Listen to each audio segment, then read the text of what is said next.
Thank you so much, gentlemen of the press.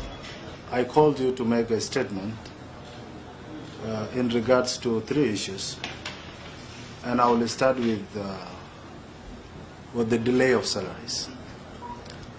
I want to apologize on behalf of the Ministry of Finance and Planning, to our civil servants, to our organized forces, for the delay that happened in paying July and August salaries.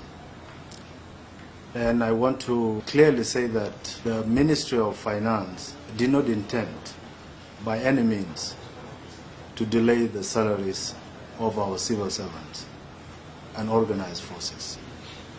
The delay happened because of three factors. First, the slight delay that happened during the discussion of the budget, the fiscal budget of 2023-2024. You know, it was supposed to be passed earlier, but it took a bit longer because of the discussion around the 400% and the 600%. Lately, it was approved by the end of July, and that means July was not paid. The other factor was incorporation of this increment to our payrolls. You know, we don't prepare the payrolls. The payrolls are prepared by spending agencies.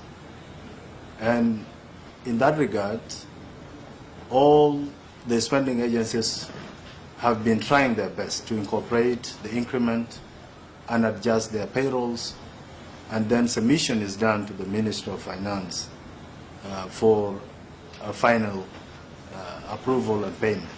The other thing that delayed the payment of the salaries is the biometric system, and this is based on the Council of Ministers Resolution number 84 for 2022 for the adoption of the user and system requirement for the national payroll system. So the Ministry of Finance, together with the Ministry of Public Service, are setting up a biometric system for all our workforce. And that procedure takes a bit longer because we have to incorporate the data into a system. We have to also procure all the equipments and then now adjust the system for the biometric to take place everywhere in the country. We are doing this with the help of the World Bank. They are assisting us partially in this process. But that is the reason why we delayed in paying the salaries. There is no intent. We have not run out of cash completely to pay your salaries. We are following procedures to be able to pay you your salaries on time. And as I promised in my reception speech, I'm for the timely payment of salaries and wages to all our public servants and armed forces. There is no reason why you should suffer while rendering services to your respective institutions. It is our duty as the Minister of Finance to pay your salaries and wages. So we are keenly monitoring your conditions, and we are so much concerned about the suffering our workforce are going through. And in few days, we will actually be in position to pay your salaries. So that is a statement on the first item, the delay of the salaries.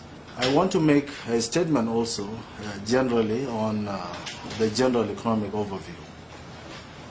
Since I came in, a month and couple of weeks, I have been trying my best, coordinating with all the relevant institutions, including the monetary aspect of the economy, the central bank, and we are working in collaboration and in harmony with all these institutions, including the Ministry of Trade, to make sure the prices of essential commodities in the market are affordable. We know the dollar rate keeps fluctuating, but we have managed to at least stabilize at a rate that is not appreciated. Of course, we are not happy about the rate, but you know, it goes through a supply and demand kind of activity in the market. So we need to be patient also. As we increase the supply of USD to the market, the price of the dollar will decrease. And as a result, a stability or equilibrium in our foreign exchange market may be realized. It may not be fast, but we are moving towards that. So we are working so hard with the central bank to make sure there is enough dollars in the market so that the parallel market does not act parallel even to our economic policies. We are also monitoring the conditions of our citizens in all the country, including the returnees that are coming from Sudan. We know they are going through a lot. And in that regard, I want to thank the Minister of Humanitarian and Disaster Management and other development partners that are working day and night to make sure our returnees are back to their homes and are fed adequately. So we are concerned as a ministry, and that is why we have been providing the little we have to the Minister of Humanitarian in order to be able to cater for transportation of our returnees. Generally, things will improve as we go gradually with our plans, the short-term plans we have put in place. I'll be in a position to communicate to you the details of my short plans that I have put in place, but we are concerned and we are concentrating on the foreign exchange market, the prices of essential goods, and payment of salaries, and working towards stabilizing our economy. The last statement that I want to make is in regards to Caltech deal, the Caltech negotiation. Caltech is an American-based company that we entered into discussion from August this year. You know, and the name Caltech, by the way, it is not Caltech by K, it is Caltech, C-A, not by K. And it is an American-based corporation, as I said. We started the initial discussion in August, and we have so far not reached an agreement as circulated in the social media. So I got the news when I was in DC. I was traveling, connecting to Dubai, and there was no ample time for me to respond. I just arrived this morning, and I said it is important for the ministry to clarify on this issue. So I want to say that we have not signed a deal with Caltech Corporation. What happened, for me to elaborate, when you want to borrow money from an entity or a financial institution, it goes through a process. First, you start with a letter of intent, then letter of expression of interest, then acceptance letter. When this preliminary kind of procedure is done, you table the intention now before the loan committee that is headed by the Deputy Minister of Finance and Planning. The loan committee will deliberate and then send an official letter to the central bank for due diligence to make sure that the company is capable, and then the background of the company and their ability to provide the loan is done. These are also procedures.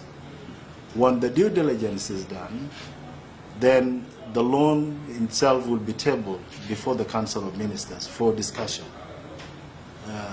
The discussion will take on a period of time, and when it is approved, then the ministry will take it to the Legislative Assembly for more deliberation and approval. And when it is approved by the National Legislative Assembly, then other requirements are also done on the process before the money is sent or wired to the Minister of Finance of the country or the borrower. So you can see this is a long process, and it does not just happen overnight.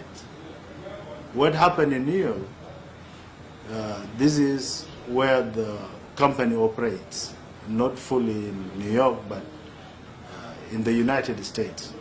So the CEO, who is Mohammed Malik, not Malik, as I have seen it.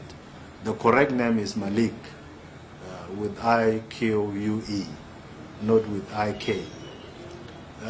Called me and said, is it possible that I can see your president? And I said, yes, why not? I facilitated the meeting with the president, and that was a courtesy visit from the corporation to our president in his residence in New York. They came, they had a very short time with the president just to introduce themselves and enlighten the president about our discussion, because it is an ongoing discussion. We have not even finished the preliminary part of this deal. We are still at the level of intent and level of expression of interest. So after meeting the president, we made a statement that this is Caltech, just an introduction. Caltech is an American-based corporation. It is not even an oil-producing or oil kind of company. It is a corporation that deals in assets, in finance, in many other investments, not in the United States alone, but all over the world. So this is a company that is well-renowned with a history of business and reputation in dealing in businesses all over the world. And that introduction was taken to the media in a different manner. People started saying we have signed an agreement with Caltech, which they did not even see themselves, because there were no papers and there were no initials from our side and the Caltech side. This was just a brief meeting between a corporation that is interested to invest in South Sudan, and a head of state opening his arms to more corporations and more diplomatic ties with governments and financial or in business entities all over the world. So our president was too open to the Americans-based companies, to the American government, to other heads of states that came to New York. He met actually several of them, not only Caltech. We only met the president for a brief meeting of not more than 3 minutes. And it should not be interpreted as a deal done, because how can it be a deal done while we have not actually passed all the procedures that will lead to the end of the deal itself? Initially, we requested Caltech to provide us $3 billion. That is true. But they are yet to accept, or they are yet to confirm if they have ability to give us $3 billion.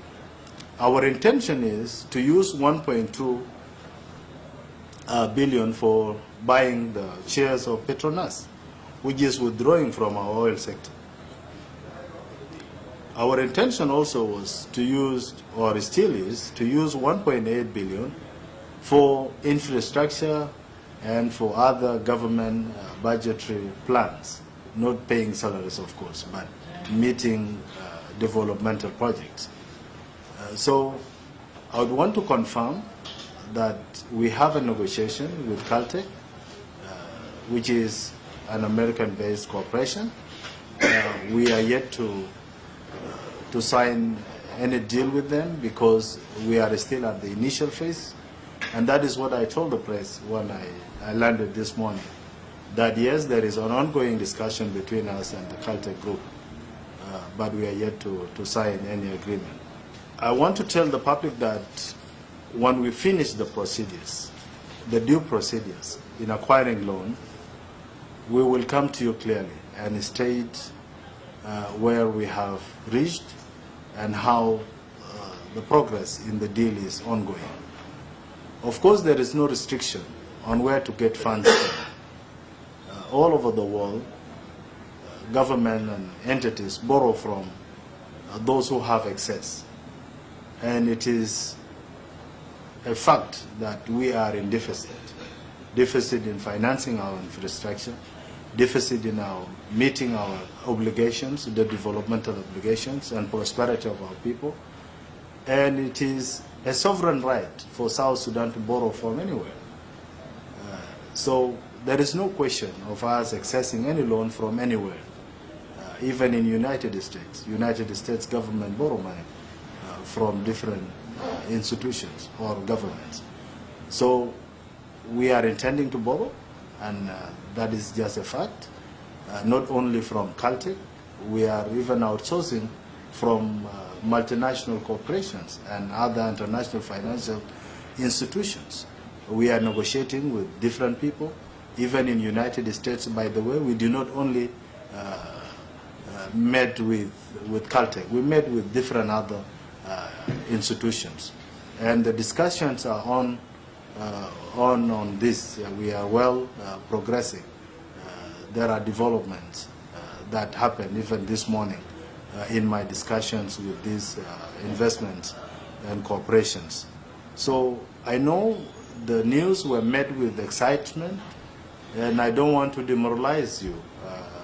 The deal is ongoing and it has not failed, just that we have not finalized it, and it is important for you to know that the money is not yet ready there. The clarification that we will receive 400 million and then another 400 million, this is a proposal from us. We are saying if you agree to give us 1.8, why don't you divide it this way instead of spreading it over 3 years? So these are also items in our discussions, and we have not yet reached that level of receiving 400 million or receiving 800 million. So to our public, let's remain calm. Let's take things easy. It is a process. It does not just happen overnight. We will get fund. Definitely, we will get money. I don't know when, but as far as the ministry is concerned, we are engaging different institutions, and we believe with time we will be able to fund all our activities and lead our transition towards a peaceful elections coming 2024. So these are the few things that I wanted to highlight so that the public is in picture on what happened in New York and why the salaries has delayed and what we are doing to actually stabilize our economy and also make sure our people live in peace and facilitate the implementation of the agreement and the activities of the government, and our readiness to pay salaries as soon as we finish these procedures. And as I said, in few days, we are not going to take weeks. We are going to pay according to the adjusted payroll of 400%. And I believe this will change a little bit of your conditions. I know it is not enough, but we are doing everything we can to support your livelihood and your economic activities. Thank you so much. May you mind telling us the sprinkler type? You say it is a long-term loan. We are the borrower, the government of South Sudan, and we are borrowing straight from Caltech. Caltech is not a kind of intermediaries. Caltech is a multi-billion company, renowned worldwide. They have their investments and they have assets, and they are the one lending to us the 3 billion. The 3 billion comes as a long-term loan because, as I said, we have not yet reached any form of agreement, but I will talk from the perspective of Minister of Finance. We want them to give us a loan of of 3 billion for 3 years, for a period of 13 years. 5 years will be a grace period, and then the repayment period, which is a maturity period, will be 8 years. So the total will be 13 years. And there is no strings attached. The interest rate is known when you are borrowing money, and we are actually proposing 1.5% to be the interest. If they go beyond, we are not going to finalize this deal. There are no arrangers in between. There are no middlemen at all. This is a direct discussion between the ministry and Caltech as a multi-billion corporation.